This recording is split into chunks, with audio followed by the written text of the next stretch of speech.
Narito na ang pa-feng shui forecast ng ating resident feng shui expert na si Master Hans Kua. Siguraduhin matatandaan ninyo ang inyong lucky color for today para tuloy-tuloy ang swerte. Panoorin natin yan dito lang sa Hans Sabi. Rise and shine! Mga ka-RSP, Lunes na muli, narito na ang inaabangang mga gabay, patnubay, palala at prediksyon ngayong araw ng Happy Monday mula kay Master Hans Kua.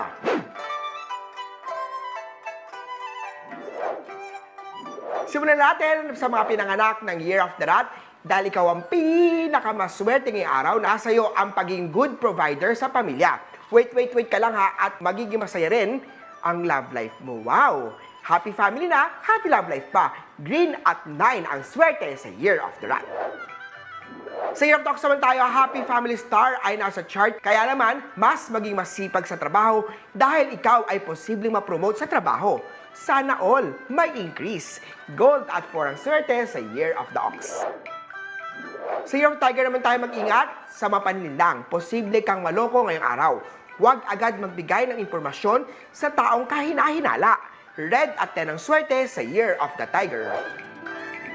Sa mga pinanganak tayo ng Year of the Rabbit, may isang kaibigan na tutulong sa iyo sa problema.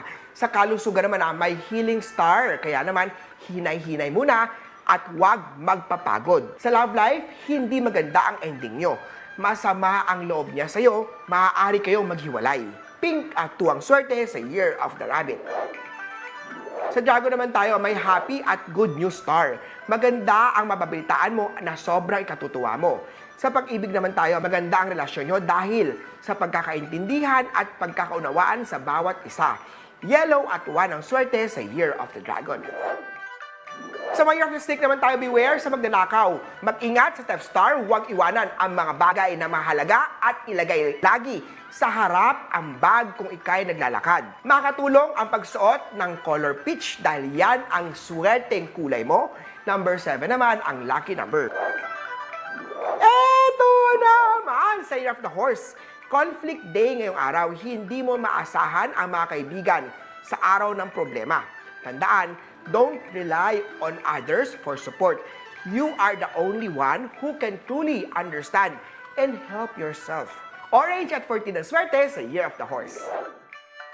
Sa mga goat naman tayo, travel star activated pagdating sa work. Ikaw ay mapupunta sa malayong lugar. Magsuot ng turquoise for safety travel. Gray at 5 ang swerte sa Year of the Goat.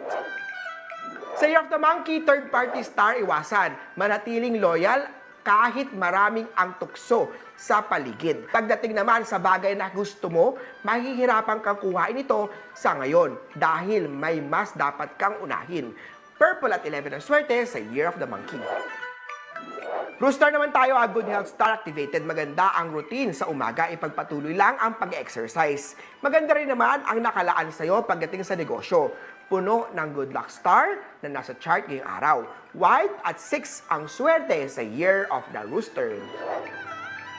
Sa dog naman tayo, iwasan na ang pakikipag-usap kay partner ngayong araw dahil mainit pa ang ulo niya. Humingi ng pasensya at tanggapin ang pagkakamali. Huwag ka na kasing ma-pride. Pagdating naman sa pamilya, ikaw ay malalayo sa kanila dahil sa trabaho. Brown at 19 ang swerte sa Year of the Dog. Para naman sa Year of the Pig, may posibleng negosyo ang itatayo soon. Kasama ang pamilya pagdating naman sa kalusugan, maganda ang health star ngayong araw. Aqua 13 ang swerte sa Year of the Piggy. Uli po ito po yung mga gabay, patnubay, palala at prediction lang ni Master Hans. Nasa inyong mga kamay na sa lalay ang inyong tagumpay. Kaya naman, always be positive at i-claim ang mga swerte, mga ka-RSP.